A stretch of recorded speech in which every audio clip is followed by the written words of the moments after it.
क्यों गए बरखुरदार? अपनी महबूबा का दामन थामे हुए आगे बढ़िए।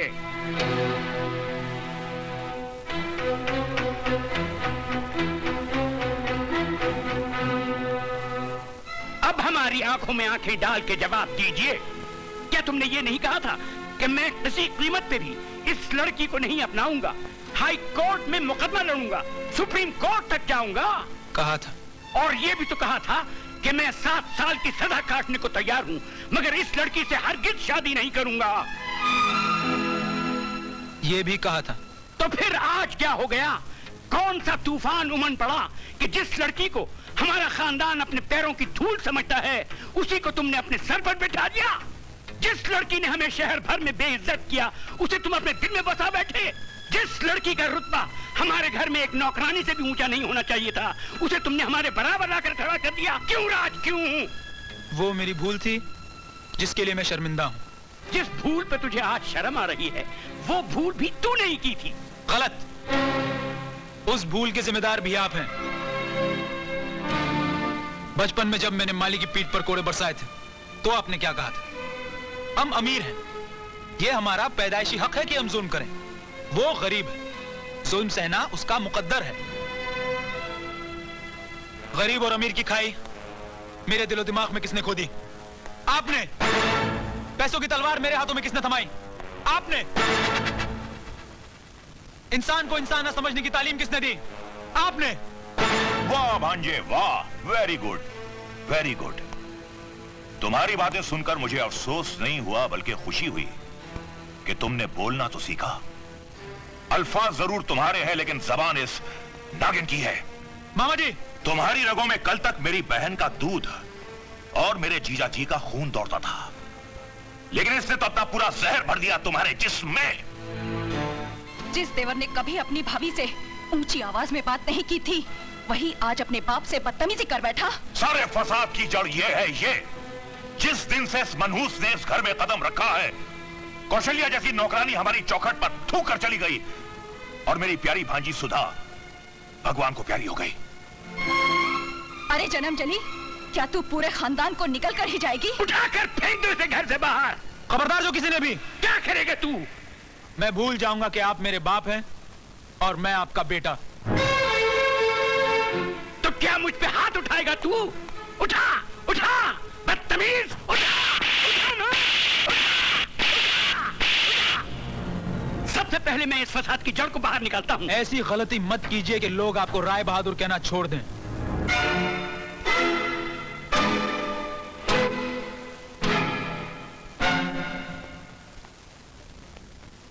चलिए, अब हम यहाँ नहीं रहेंगे।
डॉक्टर साहब, मेरी माला बच जाएगी ना?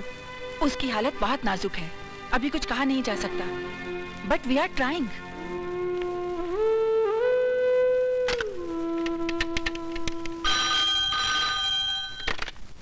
Hello inspector Khania. Inspector Khan, मैं ज्वेल हॉस्पिटल से डॉक्टर सुष्मिता माथुर बोल रही हूँ। एक केस रिपोर्ट करवाना है, injury of the skull. Case बहुत सीरियस है। किसको चोट लगी है? मशहूर इंडस्ट्रियलिस्ट राय बहादुर जी की बहू माला को। माला को? जी हाँ। मैं अभी आता हूँ। डॉक्टर पेशेंट की पल्स सिंक हो रही है।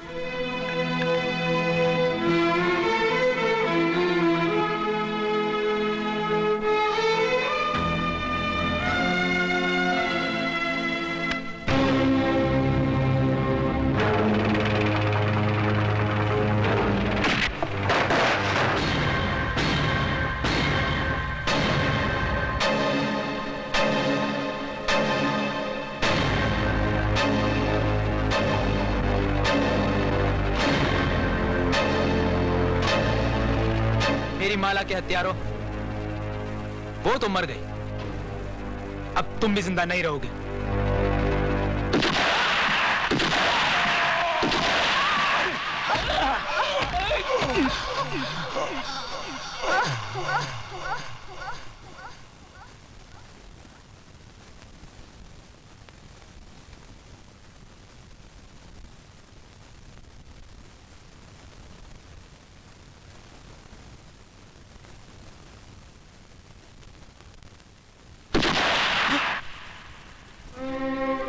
राज, माला कैसी है?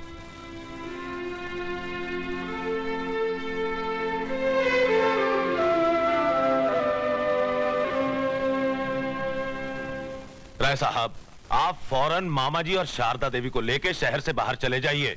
मैं कोर्ट में साबित कर दूंगा कि वारदात के समय आप लोग शहर में थे ही नहीं। नहीं। हेलो, राय बहादुर के कानूनी दलाल, दे फोन मेरे बाप को। राज। मिस्टर राय बहादुर, अगर मेरी माला को कुछ हो गया तो समझ लेना तुम्हारा छोटा बेटा मर गया। साथ में बड़ा बेटा भी मर गया।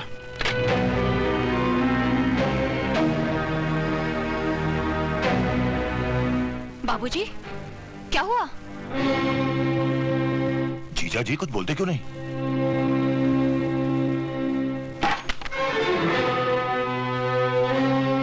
राय बहादुर साहब, कहां जा रहे हैं आप? हॉस्पिटल। लेकिन वहां जाने से केस उल्टा भी हो सकता है और हो सकता है आपको जेल भी हो जाए। अब तो फांसी भी लग जाए तो कोई फर्क नहीं पड़ेगा। ये दौलत, ये हवेली, ये सब कुछ मैंने किसके लिए बनाया था? अपनी छाती पर लाद कर ऊपर ले जाने के लिए नहीं, अपने बेटों के लिए, अपने जिगर के टुकड़ों के लिए। अगर वही नहीं रहे तो। जीजा जी, राज ने कहा क्या?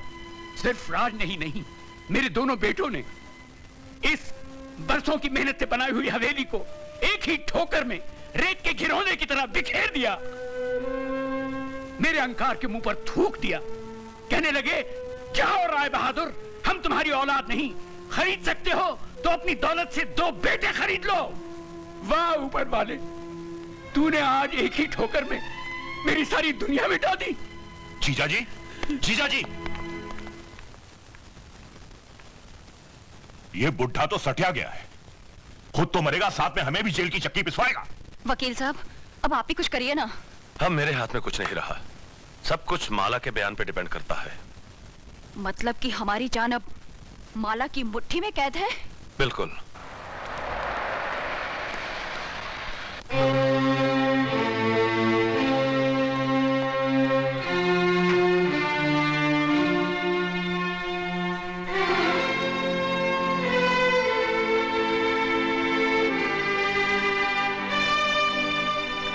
डॉक्टर, कैसी है मेरी बहू? अभी कुछ नहीं कहा जा सकता, शायद ऑपरेशन करना पड़े। तो कीजिए, दुनिया के बड़े से बड़े डॉक्टर सर्जन को बुलाइए, जितने पैसे लगे लगा दीजिए। देखिए, हम पूरी कोशिश कर रहे हैं। सिर्फ कोशिश नहीं डॉक्टर, मुझे मेरी बहू चाहिए। मैं आपके पांव पड़ता हूँ, मैं आपसे भीख मांगता हूँ। राय बहादुर दौलत के बगैर जी सकता है, मगर औलाद के बगैर बिल्कुल नहीं। डैडी, प्लीज संभालिए अपने आप को।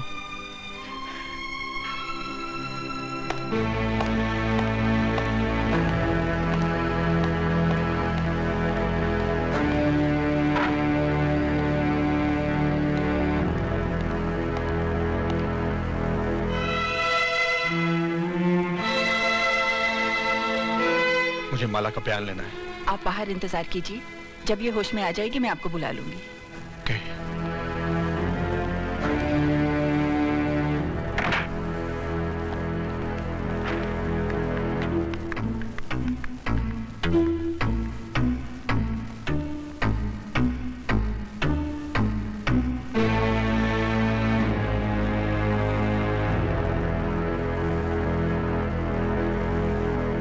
इंस्पेक्टर साहब, मैं अपना बयान देना चाहता हूँ। आज सुबह सुबह मेरा और माला का झगड़ा हुआ और गुस्से में आके मैंने उसके सर पर। इंस्पेक्टर साहब, गुनहगार ये नहीं, मैं हूं। ये आप लोग क्या? तुम चुप रहो जी। दोनों फांसी पर खुद ही चढ़ते हैं तो चढ़ जाने दीजिए। इनके मरते ही करोड़ों की दौलत हमारी हो जाएगी।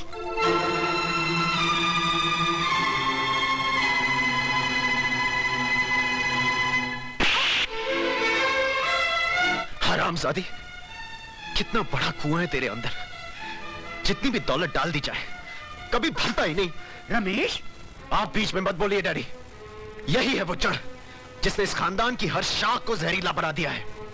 अरे तू औरत नहीं, डायन है, डायन। मेरे डैडी का घमंड टूटकर बिखर चुका है, लेकिन तेरी भूख अभी तक नहीं मिटी। तुझ जैसी औरत को धक्के मारकर घर से बाहर निकाल देना चाहिए। कॉन्ग्रेचुलेशंस, माला की जान को अब कोई खतरा नहीं। आप लोग उससे मिल सकते हैं। बिल्कुल नहीं।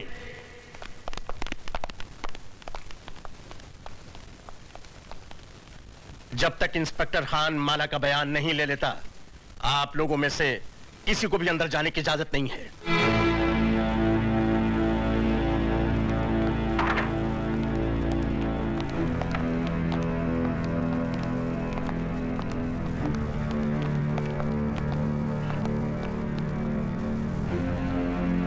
करतार सिंह, मैं तुम्हारा कसूरवार हूं। जो सजा चाहो दे दो।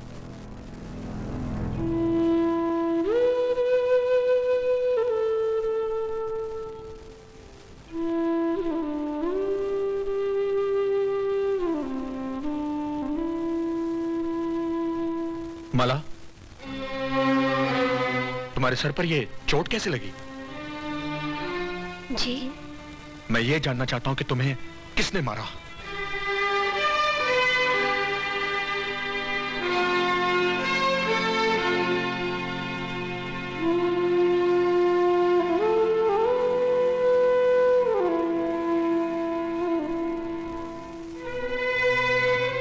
इंस्पेक्टर साहब, मुझे किसी ने नहीं मारा। फिर ये चोट कैसे लगी? सीढ़ियों से उतर रही थी, पाँव फिसल गया। तुम सच कह रही हो? जी।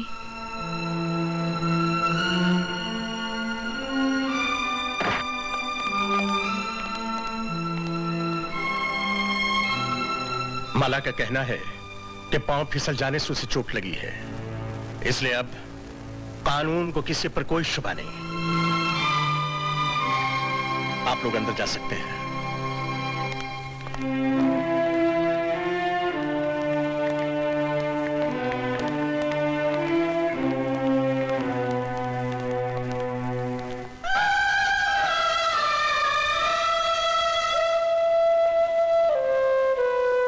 माला, मुझे माफ कर दो बहन। ऐसा मत कहो। एक औरत से उसका सुहाग छीनने की जो मैंने गुस्ताखी की है, वो तो माफी के काबिल भी नहीं है। गलती इंसान ही करता है, भगवान नहीं। शाबाश बेटी, तुमने हम सबको माफ करके ये साबित कर दिया कि इंसान पैसों से नहीं, परवरिश से बड़ा होता है। और देखा पुत्र, ऊपर वाले के घर में देर है, अंधेर नहीं। दारजी, मेरी शादी हो गई, घर मिल गया, घर का सुख मिल गया। बस एक ही शिकायत है।